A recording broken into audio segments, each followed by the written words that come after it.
Selamat datang di channel Ye Chen Ping Mania. Naga tak terkalahkan bab 6940 sampai bab 6941. Terima kasih kepada semuanya yang sudah like dan subscribe. Semoga selalu diberikan kesehatan dan kesuksesan. Naga tak terkalahkan bab 6940. Setelah mendengarkan analisis Lialin, Ye Chen bertanya kepadanya, "Detektif Li, sebagai seorang detektif veteran dengan pengalaman investigasi kriminal selama bertahun-tahun, menurut Anda apakah analisis AI dapat diandalkan?" "Dapat diandalkan."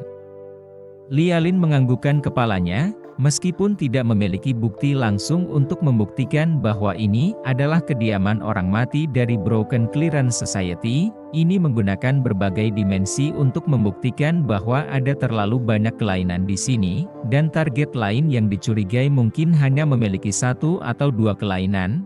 Dalam hal ini hanya dapat dianggap sebagai kecurigaan yang lebih tinggi, tetapi semakin banyak situasi yang tidak normal, maka kecurigaannya akan berlipat ganda secara geometris, terutama beberapa faktor kuncinya. Kata Lialin, AI menganalisis database Skyline, seluruh perusahaan pertambangan reguler Maroko, tidak ada lagi satupun dari mereka yang terus menambang fosfat bawah tanah, bahkan tidak ada yang mencuri dan membajak. Lagi pula, biaya penambangan terbuka lubang tambang jauh lebih rendah, dan tambang bawah tanahnya tidak terlihat telah diaktifkan kembali dalam semua database selama 10 tahun terakhir ini, dan Locke Mining adalah satu-satunya perusahaan yang ditemukan oleh AI dan masih diam-diam mengerjakan tambang bawah tanah mereka. Bukti yang relevan menunjukkan bahwa mereka memang mengaktifkan tambang bawah tanah mereka, namun tidak menambang fosfat. Hal ini saja sudah sangat sulit untuk dibenarkan. Ye Chen mengangguk dan berkata, "Inti dari modal adalah mencari keuntungan, sesuatu yang tidak menguntungkan atau bahkan harus diinvestasikan dengan biaya tinggi. Modal tidak akan pernah berhasil." Duke Mining ini diam-diam mengaktifkan tambang bawah tanah yang besar, biaya untuk mengaktifkannya tinggi tetapi mereka tidak menganggapnya untuk menciptakan nilai apapun. Saya pikir hanya masyarakat King yang rusak yang akan memiliki permintaan yang begitu kuat terhadap sebuah tambang. Lialin mengatakan, area di mana Duke Mining berada merupakan kawasan pertambangan terbesar di Maroko. Kawasan pertambangan ini tidak berada di tepi laut, namun berkat berkembangnya industri fosfat, sehingga lalu lintasnya sangat berkembang. Jalan raya terbaik di Maroko adalah jalan dari sini ke pelabuhan. Dan ada juga pelabuhan langsung dari jalur kereta transportasi eksklusif fosfat. Setiap kereta dapat memuat ribuan ton fosfat ke pelabuhan untuk dikirim ke dunia, tetapi juga untuk membawa kembali sejumlah besar bahan impor. Dan lokasi geografis Maroko unik bagi masyarakat Broken King, sangat dekat dengan Eropa Selatan. Mendirikan stasiun di sini dapat mencakup seluruh wilayah barat laut benua Afrika, serta wilayah selatan Eropa, jika dilihat dari peta. Stasiun orang mati di Siprus hanya dapat mencakup wilayah Mediterania serta bagian timur laut Afrika. Mengatakan itu, Lialin membuka peta, dan berkata kepada Ye Chen, "Kita juga tahu sekarang bahwa Nigeria juga memiliki penduduk orang mati dari masyarakat King rusak, dan penduduk Nigeria ini hanya dapat mencakup wilayah tengah Afrika, dan AI telah datang dengan peta panas dengan Maroko, Siprus, dan Nigeria sebagai poin utamanya, jadi lihatlah."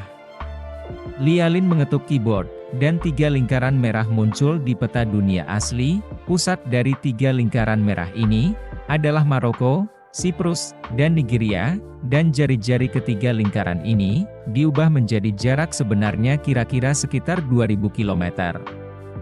Terlihat ketiga lingkaran tersebut mampu mencakup sebagian wilayah Afrika, namun setelah ketiga lingkaran tersebut digabungkan, Afrika bagian selatan serta Madagaskar tidak tercakup oleh lingkaran manapun.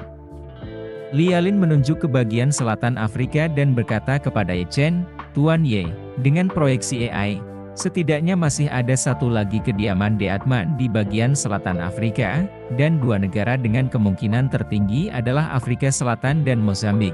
Dan saya menunggu perhitungan AI selanjutnya dalam upaya menemukan kediaman orang mati di seluruh Afrika." Ye Chen mengangguk sedikit, Setelah obrolan dengan Lin Wan Er ini, dia tidak lagi memiliki keinginan yang kuat untuk menemukan tempat orang mati. Lagi pula, di balik setiap tempat orang mati ada ribuan nyawa. Sedikit kesalahan penanganan akan mengakibatkan kematian. Namun, sejumlah orang yang tidak diketahui jumlahnya, ia tidak ingin menyurutkan motivasi Lialin, karena terlihat jelas bahwa Lialin kini semakin nyaman menggunakan AI, seperti seorang pemburu yang baru saja menguasai keterampilan menembak presisi. Dia harus mencari lebih banyak mangsa untuk lebih meningkatkan keterampilan menembaknya. Terima kasih masih menyimak channel Ye Chen Ping Mania. Naga tak terkalahkan bab 6941.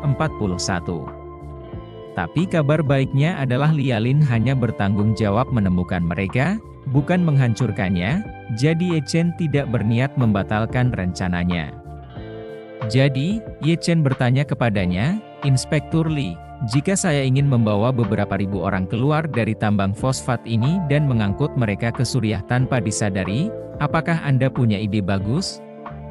"Ini," kata Lialin dengan prihatin, "pergerakan beberapa ribu orang terlalu besar, dan tambang ini bukan di pesisir.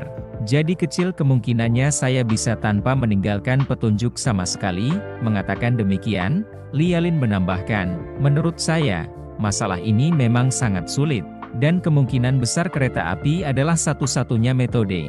Lagi pula ini adalah pemindahan beberapa ribu orang, tidak ada kapal, dan daya angkut mobil dan pesawat saja tidak cukup, jadi mungkin hanya kereta api yang punya peluang." Ye Chen bertanya, "Jika saya meminta Anda untuk mengangkut ribuan orang ini, apa yang akan Anda lakukan?" Lialin berpikir sejenak dan berkata, "Pertama-tama saya akan mencoba mencari tahu pengoperasian kereta api dari sini ke pelabuhan, proses bongkar muat angkutan kereta api, serta formalitas ekspor, proses persetujuan, dan proses pemuatan ekspor biji fosfat dari pelabuhan. Karena jalur kereta api merupakan jalur khusus untuk mengangkut fosfat, maka jalur tersebut harus tersedia untuk semua wilayah pertambangan, baik wilayah pertambangan memiliki kereta barang sendiri, dan kemudian membayar pemerintah untuk penggunaan kereta api tersebut, atau kereta api tersebut dioperasikan oleh pemerintah, dan wilayah pertambangan membayar biaya transportasi kepada pemerintah. Apapun yang terjadi, harus dimungkinkan untuk memastikan bahwa masing-masing wilayah pertambangan dapat menjalankan kereta barang khusus dari titik ke titik terlebih dahulu. Jika Duk Mining ini memiliki jalur khusus sendiri kereta api ke pelabuhan secara teratur, maka kemungkinan pengiriman orang keluar lebih besar. Dengan asumsi tidak ada masalah dengan kereta khusus, maka masyarakat mungkin bisa diangkut ke pelabuhan secara batch demi batch melalui kereta khusus. Kemudian celah di pelabuhan juga harus dibuka untuk memastikan masyarakat dapat dikirim dengan aman dan diam-diam ke kapal selama bongkar muat kapal, dan selama orang-orang berada di atas kapal. Kemungkinan keberhasilannya akan jauh lebih tinggi. Ye Chen bergumam, "Jika gerbong barang memiliki muatan 50 ton, kereta khusus 5.000 ton akan membutuhkan 100 gerbong. Dengan 10 orang disembunyikan di setiap gerbong, sebuah kereta akan mampu menyembunyikan 1.000 orang, efisiensinya memang sangat tinggi. Jika prajurit yang gugur dan keluarganya ditarik terlebih dahulu diperkirakan beberapa kereta khusus bisa diurus, kunci permasalahannya terletak pada bagaimana cara agar orang-orang yang bersembunyi di dalam kereta tersebut dapat menaiki kapal dengan selamat, dan tidak meninggalkan jejak apapun." Lialin bertanya pada Ye Chen, "Apakah Tuan Ye akan pergi ke Duk Mining untuk karya wisata?" "Kalau kita pergi, kita bisa bergabung bersama dan mengamati jalur transportasi saat itu untuk melihat proses pengangkutan dan ekspor fosfat Maroko melalui laut.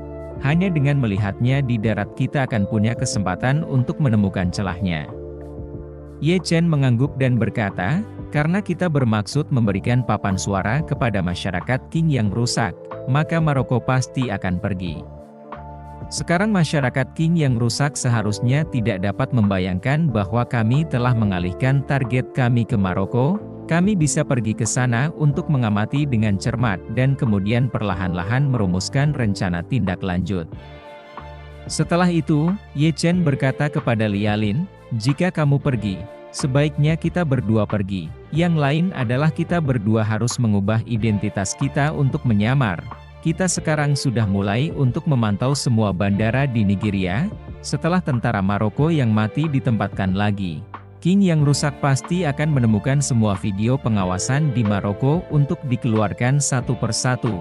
Anda sangat terkenal di kalangan Cina di Eropa dan Amerika, memiliki reputasi besar di kalangan Tionghoa Eropa dan Amerika, lebih baik tidak diperhatikan oleh mereka. Lialin berkata tanpa berpikir, tidak masalah, ubah identitasmu dan kita pergi ke sana tanpa meninggalkan petunjuk yang berguna untuk musuh. Bersambung.